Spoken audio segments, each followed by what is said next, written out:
सभी धर्म प्रेमी बंधुओं को जय जिनेन्द्र। आज हम सभी लोग आचार्य समंतभद्र स्वामी द्वारा रचित ग्रंथराज रत्नगंडक श्रावकाचार्य जी के श्लोक क्रमांक 149 का अध्ययन करने जा रहे हैं। आइए प्रारंभ करते हैं। अब तक हम लोग आर्या छंद में इसको पढ़ रहे थे। ये वाला जो छंद है ये उपजाति छंद में है। इसका उच्चारण अलग तरीके से होगा।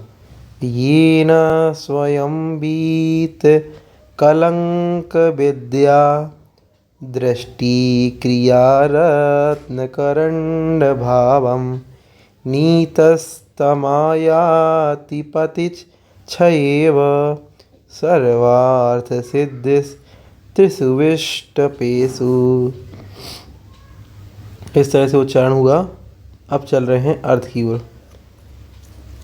क्या कह रहे हैं इस श्लोक में आचार्य महाराज पूछते हैं, देखते हैं वो क्या कह रहे हैं। ये न स्वयं, जिसने, स्वयं मतलब अपनी आत्मा को, बीत कलंक अर्थात कलंक रहित करके, समस्त दोषों से रहित करके, ज्ञान दर्शन और क्रिया मतलब चारित्र अर्थात ज्ञान दर्शन और चारित्र रूपी रत्नकरंड, रत्नों का जो पिटारा है, ऐसे उस रत्नों के पिटारे को नीतस मतलब प्राप्त कराया है। जिसने अपनी आत्मा को कलंक रहित करके ज्ञान दर्शन और चारित्र रूपी रत्नों के पिटारे को, रत्नकरंड शब्द का अर्थ आ गया यहाँ पे, रत्नों का पिटारा, नीतस मतलब प्राप्त कराया है। ठीक है। तम आयाति, उसे आयाति मतलब प्राप्त होता है क्या, पति छयव, पति की इच्छा के समान, अर्थात पति की इच्छा से।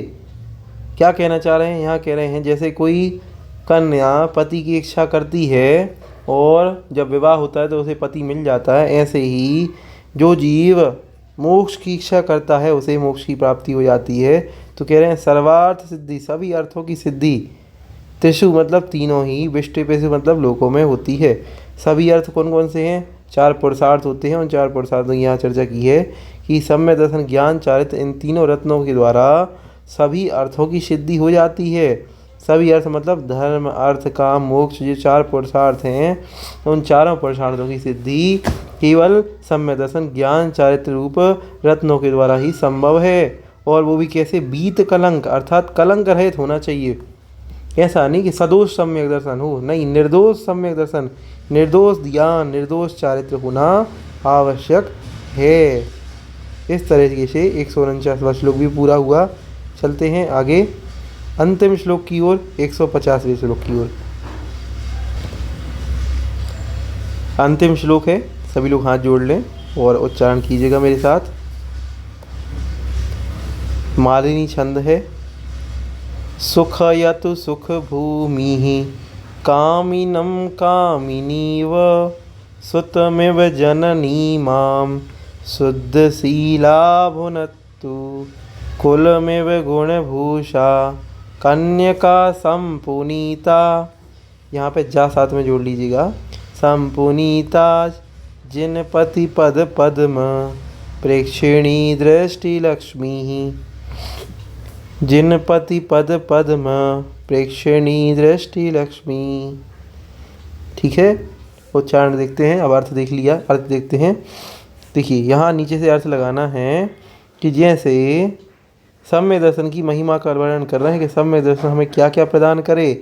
तो कह रहे हैं जिन पति, जिनेंद्र भगवान के पद मतलब चरणों को, जो पद्म चरण रूपी जो कमल हैं उनको, प्रेक्षिणी मतलब दर्शन करने वाली, जिनेंद्र भगवान के चरण रूपी कमल के दर्शन करने वाली, दृष्टि लक्ष्मी मतलब सम्यक दर्शन रूपी लक्ष्मी। ठीक है, यहाँ तक समझ में आया। जिनेंद्र भगवान के चरण कमलों के दर्शन करने वाली वह सम्यक दर्शन रूपी लक्ष्मी। ठीक है, क्या क्या करे, जैसे कामिनी, कामिनी मतलब कामिनी स्त्री या सुंदर स्त्री, कामिनम अपने कामी पति को, कामी पति को सुखी करे। जैसे सुखियतु मतलब सुखी करती है, सुख की भूमि की तरह, ऐसे ही ये सम्यक दर्शन रूपी लक्ष्मी मुझे भी सुखियतु मतलब सुखी करे। जैसे सुंदर स्त्री अपने कामी पुरुष को संतुष्ट करती है, सुखी करती है, ऐसे ही सम्यक दर्शन रूपी लक्ष्मी मुझे सुखी करे। पहली बात क्लियर हुई। दूसरी बात, क्या करे मुझे, मेरी रक्षा करे। भुनत्तु मतलब रक्षा करे।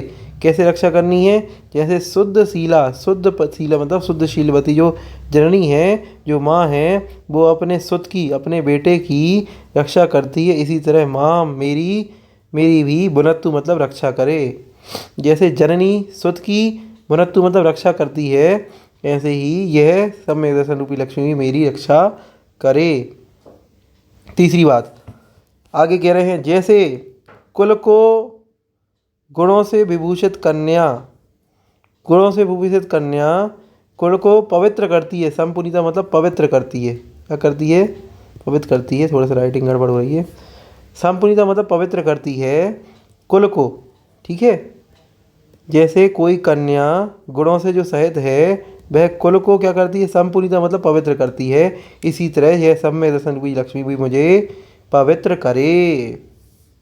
3 उदाहरणों के माध्यम से 3 बातें मांगी हैं और विशेषण दिया है सम्यक दर्शन रूपी लक्ष्मी को कि जिन पति पदम पदम प्रेक्षणी, वो सम्यक दर्शन रूपी लक्ष्मी कैसी है, जिनेंद्र भगवान के चरण रूपी कमल को देखने वाली है, ठीक है।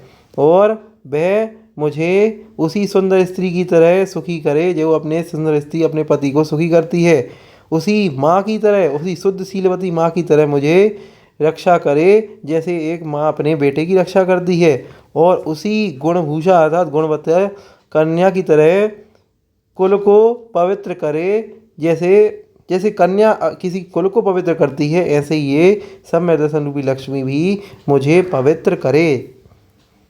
ठीक, थोड़ा सा अर्थ बार बार देखिएगा वीडियो में, सब समझ में आ जाएगा आप लोगों को एक बार में। इस तरह से हम लोगों का यह ग्रंथ पूरा हुआ। 150 श्लोक मैंने पूरे आप लोगों को एक एक अर्थ सहित पढ़ाए। और जिन पे नहीं बन रहे हैं या जिनको दिक्कत आती है, बार बार कहता हूँ कि YouTube है, आप बार बार वीडियो को देख सकते हैं, बैक कर सकते हैं। मैंने तो समय सीमा के अंदर एक बार में समझाने का प्रयास किया है।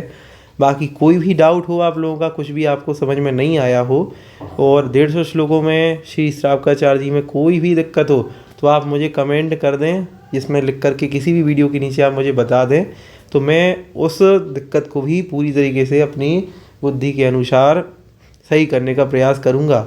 मैं बहुत अल्प बुद्धि वाला हूँ और कम जानने वाला हूँ, फिर भी जितना मुझे समझ आया और जैसा गुरु महाराज ने हमें पढ़ाया है, उनकी पढ़ाए अनुसार मैंने इसका थोड़ा बहुत अर्थ लगाने का प्रयास किया है।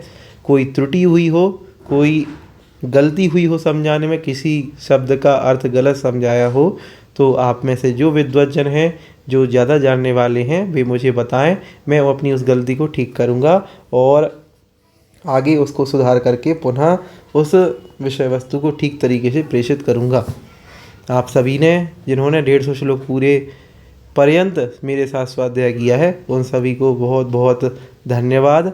और सभी इस चैनल के साथ जुड़ें, सब्सक्राइब आदि भी कर लें, ताकि और आगे जो जो स्वाध्याय मैं ग्रंथों का कराऊं वो भी आप लोग कर पाएँ।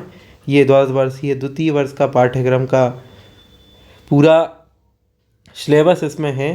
द्वितीय वर्ष में इष्टोपदेश जी और श्रावकाचार्य जी है जो मैंने पढ़ा दिया है, और इसके आगे तृतीय वर्ष का भी मैं पढ़ाऊंगा आगे। तो आप लोगों में से जो भी लोग पढ़ना चाहें, बेस चैनल के साथ जुड़ें। और इसी के साथ अपनी वाणी को यूं ही विराम देता हूं। सभी को जय जिनेंद्र।